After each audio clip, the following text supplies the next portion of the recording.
All right, guys. Hello, welcome to Table Talk Friday. My name is Seth Pittman, and I'm joined by, well, it's just me, because Drew, Zach, and we recorded a hour and 30-minute long discussion about the OGL. Shouting out a bunch of third-party creators, and I lost it. I lost it. So for the next 10 to 20 minutes, however long my brain can talk on it, I am going to do my best to recount and summarize our viewpoints and shout out third-party creators that I remember, which are about 5 or 6. So hi, if you didn't know, there's been a lot of news in the D&D community over the past week and a half about the new OGL update. We talked about it in some past episodes, but we've gotten a lot of news, and luckily, as I'm recording this, I actually have news on Wizards' official response. So I've got a lot of big updates that I can go through and go over and kind of talk on while I've got the time. So what is the OGL? The OGL is the open gaming license that many creators use in order to make third-party content for Dungeons & Dragons. I'm talking written campaigns, extra add-on classes, a whole slew of just things that supplemental stuff that you can add into your D&D game. And honestly, a lot of it is better than that which Wizards of the Coast make themselves. Now, Wizards of the Coast as a company owned by Hasbro, and they are the makers of some of the biggest games in the industry, that being like Magic the Gathering, Dungeons & Dragons, of course, and, a bunch of toys, Hasbro.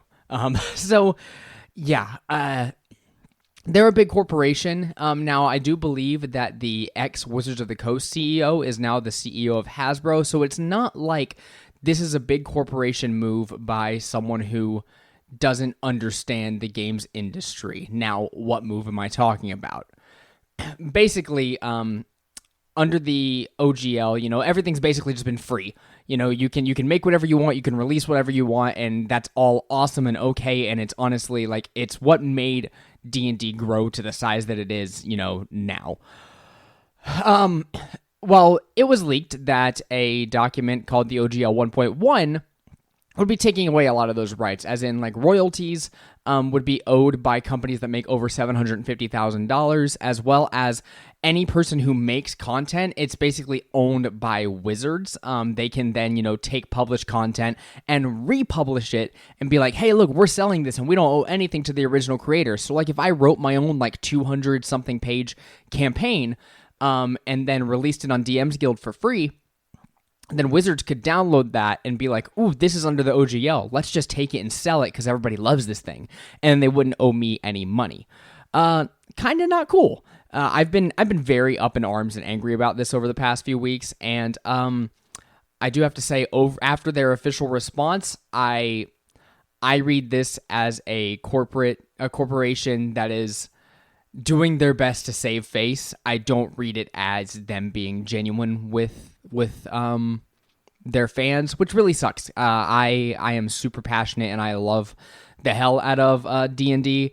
And I went to a bunch of comic shops today and bought Pathfinder, Starfinder, Blades in the Dark, Monster of the Week, Fate Core, and are there any others that I was thinking about buying? I think those are the 5 that I was really, really looking at.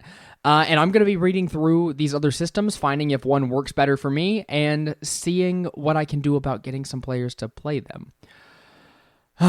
But yeah, it's been crazy stressful. Now, I don't know everything about all of this. I'm not a lawyer.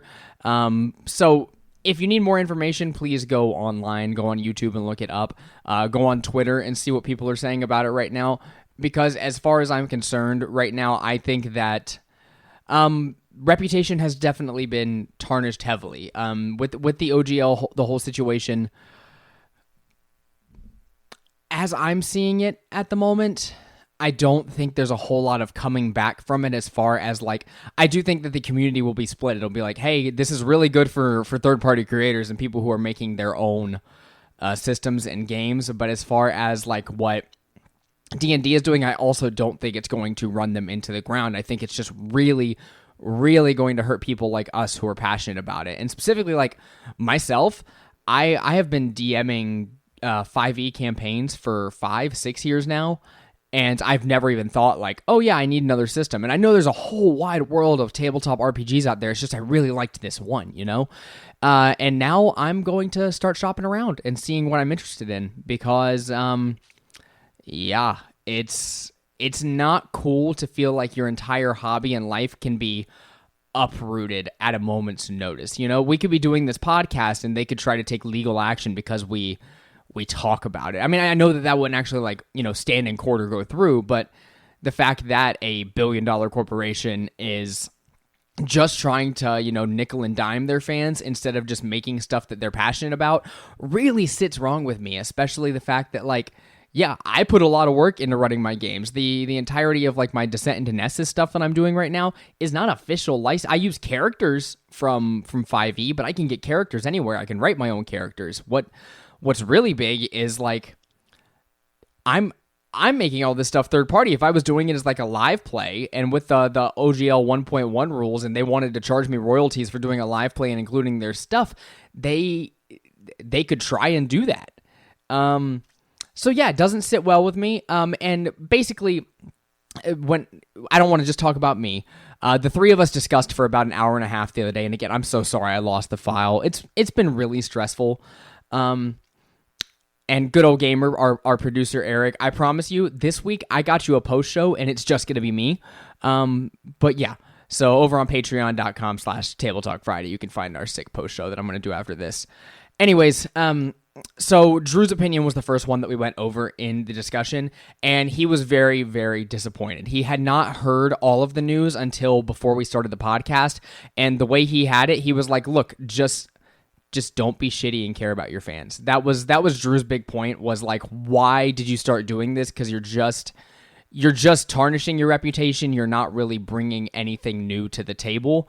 And again, this is my own thing, but Hasbro's a big toy company. Just make cool stuff that your fans will buy. Like, you have a $1 billion company that makes really cool product, like that has the ability to make really cool products.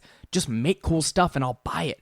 Before this entire thing dropped, I think Drew and I both were like, look, we will buy anything you release. Like we will buy pretty much anything you release. I have most of the modules and books for 5e. I've put well over $1,000-$2,000 just into playing and having like enjoying this game and just, you know, treating it as a fun hobby. And they're messing that up because now I'm going to start buying just third-party stuff. All the Kobold Press third-party campaigns and stuff, which are very well written, by the way. All of that, like, it's easy for me to go out there and just say, hey, I'm just not going to buy official stuff anymore. Don't want to, don't care about it. I'm going to buy third-party stuff because of this. And so for 5e, if I continue to play 5e, depending on what my table wants to do, yeah, I might just start running only third-party supplements. And then as far as other systems, there are a whole slew of other great systems out there. But let me stay back on topic. You know, when there's just one of me here, it's hard for me to stay on topic. My brain's all over the place. So Drew's opinion was very much like, why? Like, what the heck? What's the point? Like, it's so delusional for a company to be so money hungry about this stuff that they would, you know, bite the hand that feeds them, which is the third party creators. This game is nothing without the third party creators. Zach's opinion was very much of the same, kind of coming from a place of like passion and anger of just like, seriously, are you kidding me? Because honestly, he's probably the one that knows the most about, like, he's really into the creators who make really cool art and maps and write up really cool magic items. The mechanics, Zach is the guy that you want to go to when it comes to like the mechanics and the deep like portions of the game that involve just like creativity. He likes making cool character builds and being powerful and feeling like a superhero. And that's something that he's always been really good about looking into. He backs a bunch of Patreons and stuff for like Griffin Saddlebag and people who make really cool battle maps and everything. And I don't know all the names. I wish I did. He could have just shouted them off the top of his head. But yeah, he's the one who was like, I love the mechanics of 5e and I want to continue to play it. But at the same time, if they continue to be shitty about it, then it's going to be a no-brainer to just find another system. There are a million amazing ones out there. So yeah, between the three of us, we're all just very disappointed. And now I'd like to go ahead and talk about Wizards' official response that just dropped very, very recently. I'm going to go ahead and pull it up on Twitter here really quick, which I'm so disappointed by it because it feels like a company being disingenuous for the sake of that. We already know that Wizards of the Coast is not Wizards of the Coast. No. Yeah, Wizards of the Coast with Magic the Gathering has been absolutely obscene in charging weird, like, with their prices of their products and the stuff that they've been dropping with the whole reserve list and everything. $999 for 4 packs of cards that are random. Insanity. That someone could even get away with that. And I don't know, I'm not as involved in the Magic the Gathering community, and I know this D&D news is much, much bigger than just that. So, yeah, they dropped their official response basically saying, hey, we're not going to charge royalties. We're not going to do any of this stuff. Like, we're so sorry. Well, did they even say sorry? I don't think they did.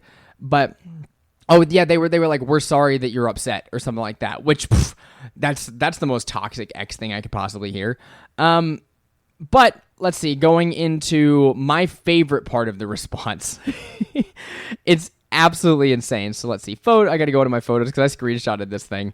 So my favorite part of the response was, second, you're going to hear people say that they won and we lost because making your voices heard forced us to change our plans. Those people will only be half right. They won and so did we. Which is so weird to be like, hey, we didn't lose here, okay? Just because we're backing down doesn't mean we lost. It's like, why did you say that? Why did you even go in depth on that? Like, yeah, you backed down on things that you had to back down about because all of us were canceling our D&D Beyond subscriptions. Like, oh my God. We won. I just dropped my phone. Don't worry about it. They won, and so did we. Delusional. Absolutely delusional. Now, I'm not as mad anymore about the situation because I'm glad they walked it back. They're like, hey, we're not going to be charging royalties. 1.0A is still going to go into effect, which I don't know how that's going to happen. They need to add something into 1.0 to be like, hey, look, this is irrevocable. It needs to be 100% irrevocable, or else in the future they could do this again. And then they said they're not ready to drop the new OGL, but they will be doing it soon. Now, if everything isn't walked back and it's just the 1.0 text saying it's irrevocable, like if they start throwing in more stuff, like I'm not going to support that at all. Like we cannot have them walk back on, or we need them to walk back everything they said and say like, we're sorry, no more, no more. We're stopping at that. And just make 1.0 irrevocable, because I personally will not support anything else. I don't think that the D&D community right now is ready to slow down on this one. Like, yeah, we won. We definitely, no more royalties. That's awesome. They're not going to be taking people's rights away from their content and not letting them make money on it. That's awesome. So glad that we got that through, because it's hard to make $1 billion company back down, and we're doing it. But my biggest thing is I don't want any of my favorite third-party creators to be at risk. So when it comes to, I'm going to go into the portion that we did at the end of the podcast, which was we shouted out a lot of our favorite third-party creators. My personal favorite third-party creator is Kobold Press. They make some amazing third-party content, such as the Tome of Heroes, which adds a bunch of subclasses and stuff to 5e. They make some really cool campaigns like Courts of the Shadowfey, which is one that I'm going to be running very soon. They make a whole slew of their own setting stuff, like the Midgard setting, which has to do with Norse mythology. All really awesome stuff. Love Kobold Press, and will continue to support them in the future. And Kobold Press also announced they'll be making their own TTRPG system, which has nothing to do with Wizards of the Coast or 5e, and I'll be buying it. Absolutely. I'm down to learn any systems that I can. Outside of that, Steamforged Games makes these really cool Epic Encounters boxes. Wrath of the Lich Queen is one that I'm a big fan of, and yeah, it's a really, really cool like one-off set. So it comes with minis. It comes with a little book. It's called the Epic Encounters. They're white and pink boxes, and it comes with everything you need to run a really cool like one-off or just session of D&D. So I'm a big fan of those. I think that Steamforged Games puts a lot of good effort into them and makes them really awesome. And then Loke Battle Mats, they make some really cool stuff, which isn't just 5e specific, but it's just TTRPG specific overall. They make just really cool books of battle maps. They're like small, medium, and large, and you can find those online, and they're just really awesome. So give a shout out to Loke Battle Mat, Steamforged Games, and Kobold Press. I'm also a big fan of Hit Point Press because they're working with Dingo Doodles to make the Fool's Gold campaign, and I bought the 1 foot Tarask mini that's going to be coming with that. So super, super excited to have that, as well as just... Guys, there's a lot of third-party creators out there. Kobold Press is the one you'll find still like in stores. Like I was at Books A Million earlier today, and there were tons of Kobold Press books there.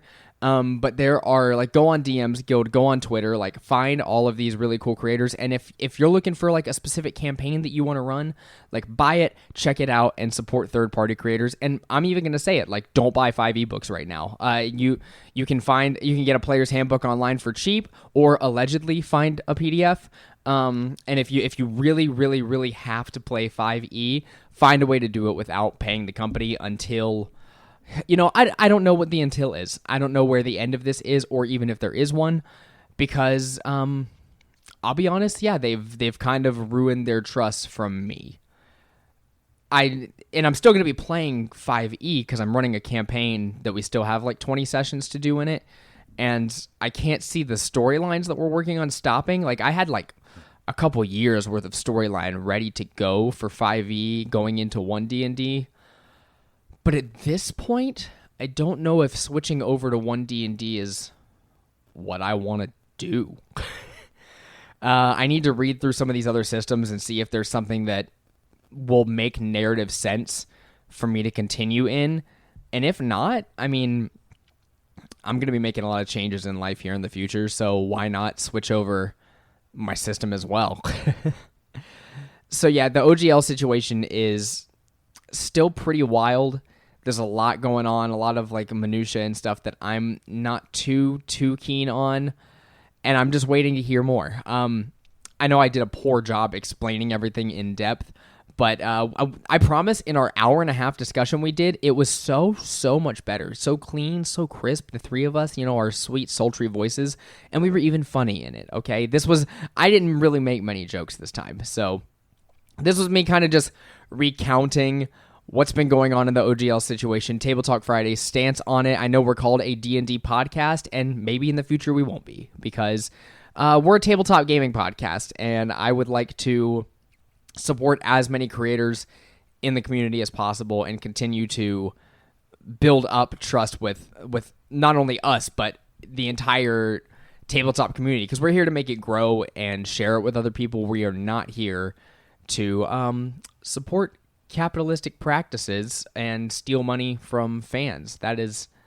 a no-no, especially with the amount of passion and like work it takes to make something like that. I've thought about writing like a module or something before, and do you know how much work that is? Like not only formatting it and making it look good, but also making everything compatible and run smoothly and know exactly where like the story is going to take you. It's a lot of work. So check out the Alexandrian. He actually, it's a website. They do a revised Avernus. I know there's also a revised Curse of Strahd that Zach had used back in the past in order to like make his Curse of Strahd campaign work out well. There are a lot of people online who would have, had we not fought back, lost their rights to their products. So thank you to everyone who has been paying attention and fighting back, and continue to do the Lord's work with the tabletop community. I'm still curious to see what's going to happen next and what Wizards will say in the future and how the community reacts.